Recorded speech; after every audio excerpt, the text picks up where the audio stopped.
Hello there, Gilly here, and today I've got a quick video for you. It is an extension to my previous video on a 1.17 moss block farm, and I said in that video that I'd explore how to make this farm a bone meal farm. I will add that this farm is recommended for a early game bone meal farm. It's definitely a lot better and more efficient to use other types of bone meal farms for late game, such as, well, basically just use a skeleton farm for later game. So let's have a look at what I changed, and it's really small. There's literally nothing really to talk about other than the fact that all I did was change all the chests that were here.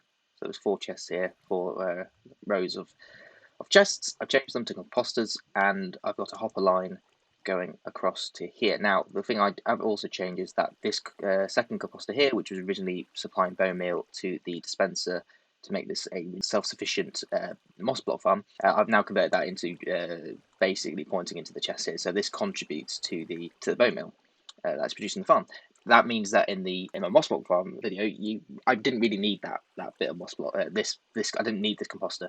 So if you want to make a slight modification to that farm, you can just change this composter to be another chest, row of chest, or to feed into whatever storage system you want to have it in. So yes, so basically one composter is actually enough to make this self-sufficient. It's also worth adding that this hopper here is going to be full of items, and I would recommend having this item here, this slot here, full of moss blocks. Moss blocks have a 65% chance to raise a composted level by 1.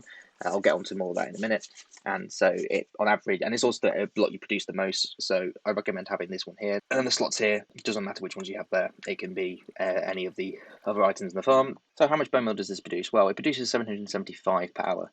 Yes, I know the title says 800 bone meal per hour, but it sounds better than 775, and also it's an average. So I've slightly rounded up, but the actual statistic is 775. Anyway, yeah, so it produces 775 bone meal per hour, and this was after 5 hours of tick warping it. So for about 5 hours, about 775. Now it did fluctuate between 775 and 780, getting as high as 790 at one point. However, again, like with averages, statistical averages, this is where it started to level off. So that's the true sort of statistics for this. I was also going to talk about how each of these blocks contribute towards the raising the composter level. Now, the farm produced more moss blocks than all the others. It produced over 5,000, so we'd expect to get quite a bit of bone meal from that. Now, it's also worth noting that these probabilities here only raise the level by 1. It's not exactly going to always raise. It's not going to be a sort of 65% chance to get to bone meal. It's 65% chance to raise a composter level. So, in actual fact, it doesn't necessarily mean that you're always going to get as much bone meal as you have the blocks produced. So that's why the rates it seems to be significantly less than the moss block farm. So I had over 5,000 items per hour, at least with the moss blocks anyway, and then we get 775 bone meal per hour. That might be a little bit lackluster, like a little bit disappointing. But to be honest, 775 per hour is about 12.5 stacks an hour. And if you do an 8-hour session, so here I've got a representation of what happens after 8 hours. For here you get all of this, and then this hopper here is full, and you get all of this as well. So I think for 8 hours, that's actually not too bad, especially early on in the survival world. So I still think this is definitely worth building up as a bone meal farm, at least in early game, or even if you wanted to have a small source of bone meal for another type of farm.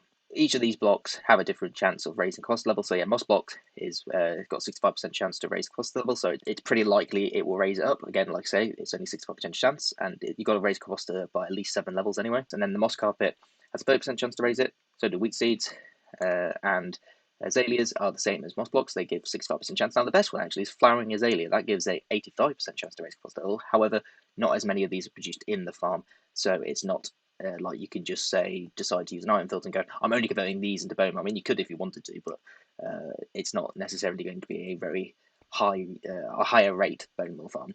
So just converting all of them into bone meal is recommended and that's what happens here when you get 775. So that's really it for this video. Like I said, it's going to be a shorter video.